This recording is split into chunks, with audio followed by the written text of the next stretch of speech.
कमळीने घेतली माघार, सुरू होणार कमळीचा नवीन प्रवास। कमळी या मालिकेच्या अपकमिंग ट्रॅकमध्ये एक रंजक वळण प्रेक्षकांना पाहायला मिळत आहे।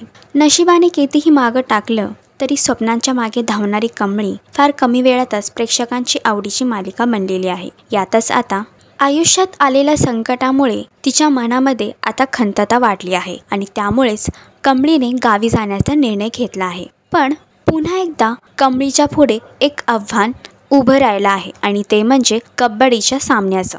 तर कबड्डीचा सामना ठरेल का कमळीच्या नवीन आयुष्यातला प्रवास? हे बघण्यासाठी कमळी ही मालिका नक्की बघा। मालिकेचा अपकमिंग ट्रॅक तुम्हाला कसा वाटला हे कमेंट करून नक्की सांगा आणि अशीच अपडेट बघण्यासाठी तुम्ही आमचं चॅनल डेली चक्कर रिजनल याला लाईक, शेअर आणि सबस्क्राईब करा।